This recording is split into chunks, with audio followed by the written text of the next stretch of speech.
I want to get back to what's unfolding in the United States because it impacts on the whole free world, of course. I want to bring in Tom Switzer from the Centre for Independent Studies, joining us again live from Sydney. Good to talk to you again, Tom. Chris. Last time we chatted, we were going to get on the foreign policy. I hope we get there in a moment. But first up, this congressional hearing with the Director of the Secret Service as to what happened with that failed assassination attempt.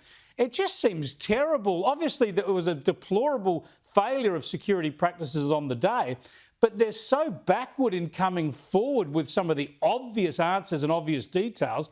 It helps just to play into all these wild conspiracy theories that are so familiar to us in American politics, right? I think that's right. I think it does show that if you listen to her testimony carefully, this is her testimony to the US House Committee overnight. It's pretty clear she couldn't explain what happened 2 weekends ago or why a would-be assassin was able to get so close to a rifle to nearly kill Donald Trump. Remember, we're talking about 100 metres away from the former president.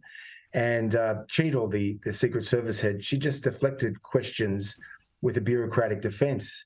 So it was not a good look. And I think the whole episode showed that it wasn't just Republicans subjecting her to scrutiny, it was Democrats as well. So it's one of those few issues in Washington, Chris, where you have a bipartisan consensus. She was copying it from both sides. Yeah, both sides of the aisle calling for her resignation, and I think she will go once this investigation is dealt with. That's one little prediction that I think we could all safely make. Let's get back to the situation. I've been making the point at the top of the program that we don't really know who's running the US at the moment. You could argue that's been the case for many, many months because Joe Biden has clearly not been up to it. He's so often been out of sight, out of mind.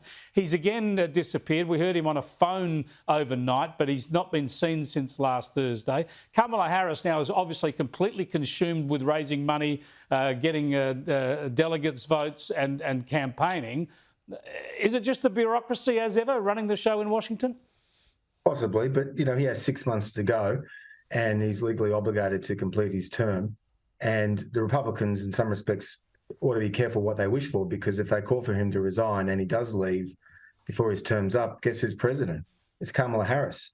So she'll be president as well as a running for president as a Democrat candidate, which is a huge advantage, you'd have to think. This is what I think. I'm no fan of Kamala Harris. I think she's been terribly frightening and ineffectual as a vice president. But my point is, if Joe Biden really thinks that she is the best option to succeed him as president, then he would be doing the party and his country a great favour by resigning now. It'd be pretty easy to get a letter from a doctor telling him he needs to pull stumps, and she could be the president within days. And as you say, have that advantage of incumbency as the first female president going into the November election. The reality is that Biden will still be surrounded by the same foreign policy officials and the same cabinet that he's had for much of the last 3.5 years. So I don't think a lot will change. Remember, there is a thing called the deep state, and the US government consists of 3 branches: the executive branch, the legislative branch, the judicial branch. I don't think there'd be a huge drama for him to stay. And my sense is that if you read the more intelligent conservatives at the Wall Street Journal editorial page, they're warning against this because it could send a terrible signal to potential adversaries to exploit the moment of weakness if there is a change at the top. No, I don't have faith that he should stay there for the next 6 months. The bigger issue is whether Harris is really capable of beating Donald Trump. And look, there are pros and cons. I mean, on the one hand, she's only 59, which is the same age as Anthony Albanese when he became Prime Minister, so she can turn the age issue back against Trump, who's nearly 20 years her senior. But then on the other hand, she's got a lot of weaknesses, including the Biden agenda, inflation, the lax immigration controls, and of course, disorder abroad. So they're all weaknesses she has to wear and defend during the course of the next 4 months. It's going to be a fascinating period. Thanks so much for joining us again, Tom. I appreciate it. Tom Switzer there from the Centre for Independent Studies.